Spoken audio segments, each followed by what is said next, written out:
माय माऊली नमस्कार. विविध ग्रंथातील एक महान ग्रंथ श्री दासबोध कथासार अभिवाचन करत आहे. भाग 4. प्रथम श्री शिवरायांना नमस्कार करून प्रारंभ करते. समाज 4. भक्ती निरूपण बघूया. अनेक पुण्यकर्माची फळे घेऊन मानव शरीराचा लाभ होतो.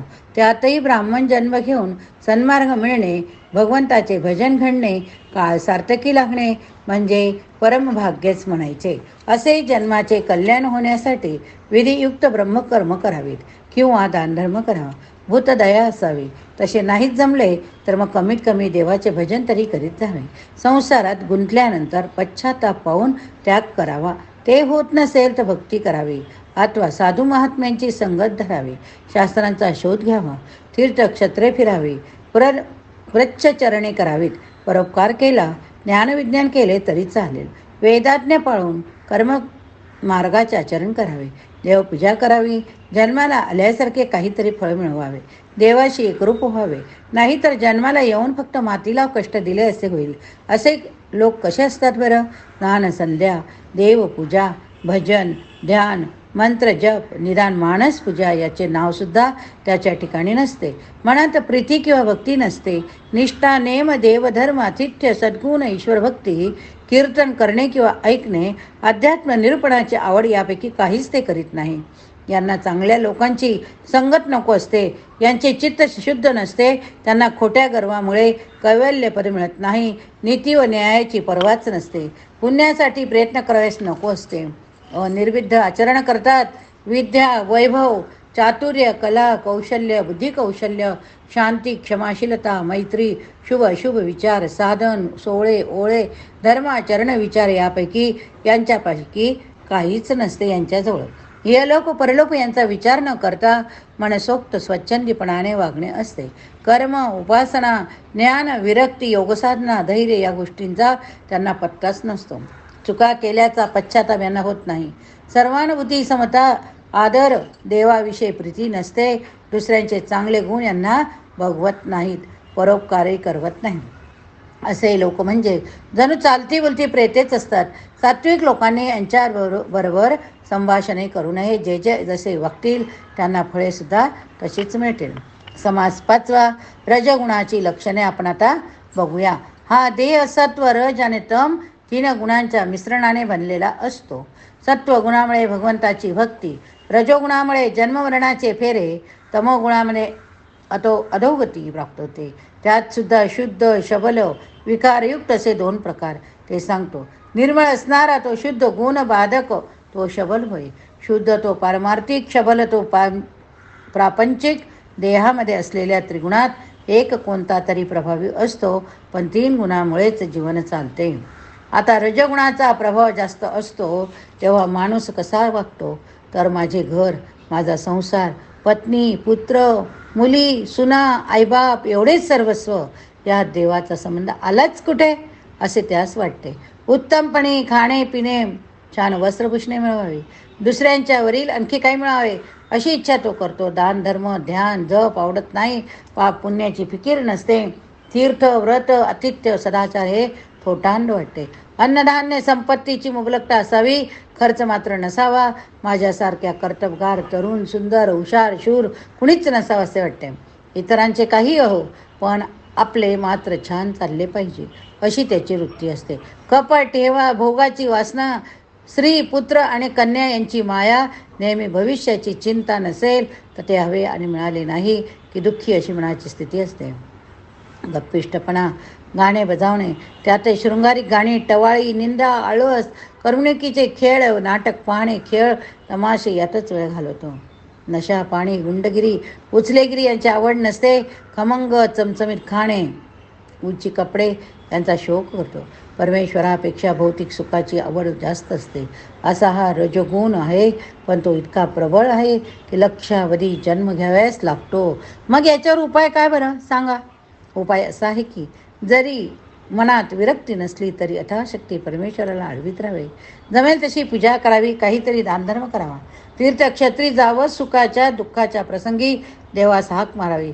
प्रपंच हा नाशिवंत असून त्यांच्यापूर्वी देव होता, आता नंतरही उरणार आहे असा मनाचा निश्चय करून त्याच्याबरोबरच निष्ठा ठेवावी.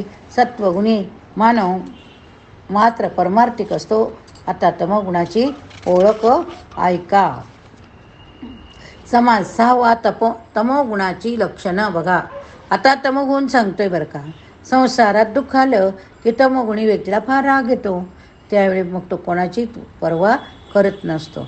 आई वडील, भाऊ बहीण, बायको, मुलं यांना मारझोड करतो. मारीन किंवा मरेल असे म्हणून तो बेफान बनतो.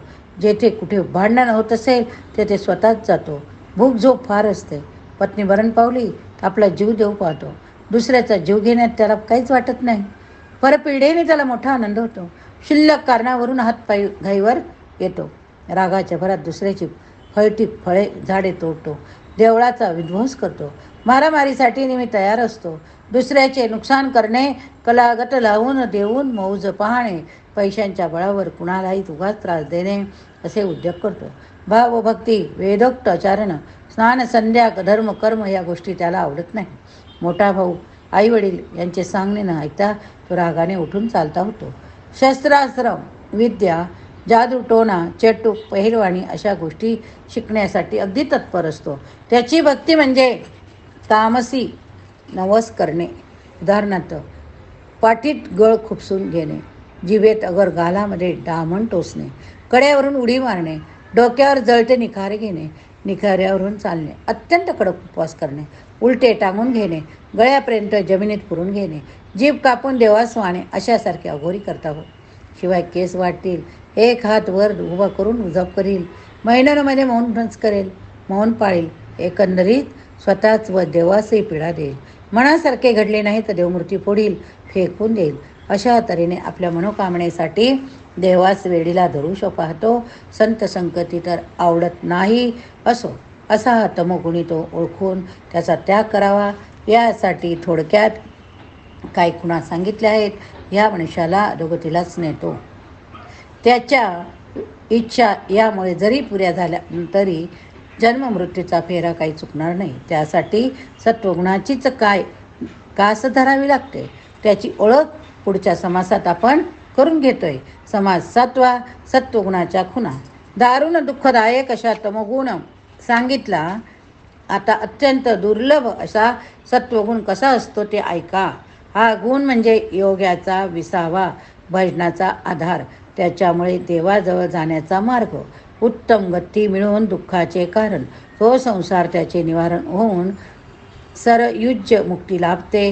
हा सत्वगुण म्हणजे भक्तांचा कैवारी, प्रपंचातील नावाडी, मोक्षलक्ष्मीदायक, परमार्थाचा कळस, सौख्यदायक, जन्ममरण चुकविणारा होय.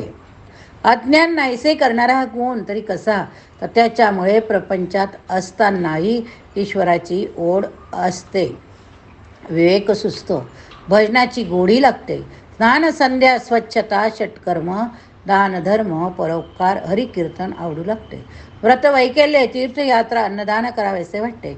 मग असा माणूस काय करतो तर देवळे बांधतो, तलाव खोदतो, धर्मशाळा, बागा, वृंदावने बनवतो, भक्तांच्या सोयीसाठी जे लागेल ते पुरवतो.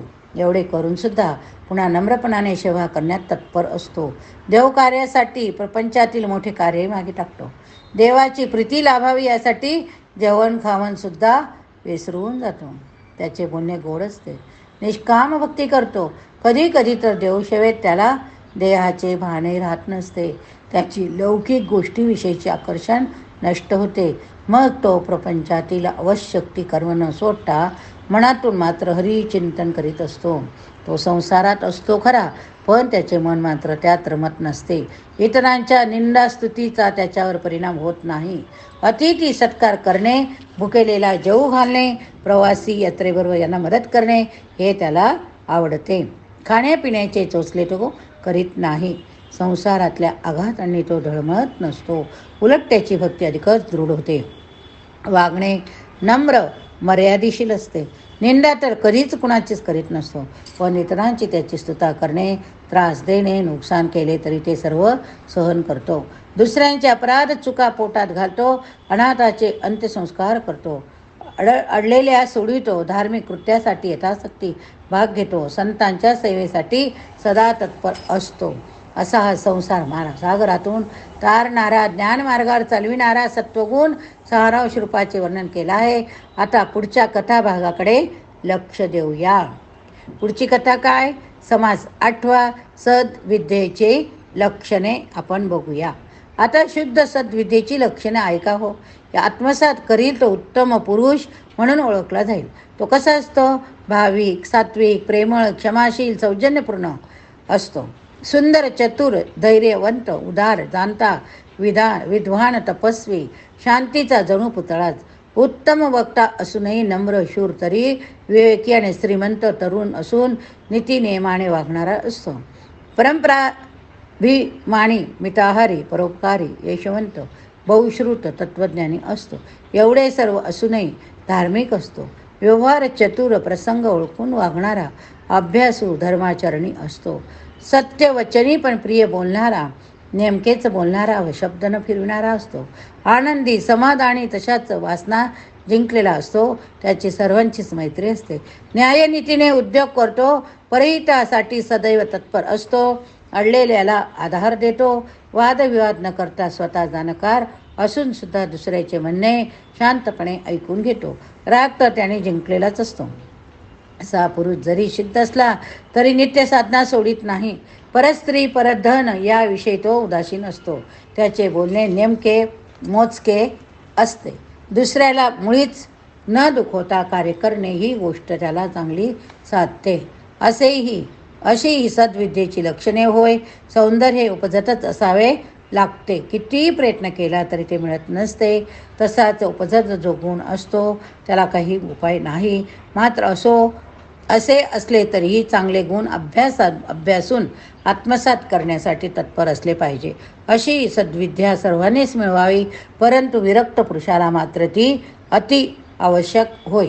या ठिकाणी हा समास संपवूया. पुढील समासात आपण विरक्ताची लक्षणे बघूया. हरे नमः. गणाधीश तो ईश सर्वा गुणांचा, आरंभ तो निर्गुणाचा.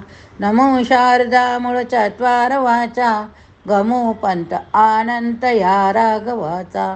जय जय रघुवीर समर्थ.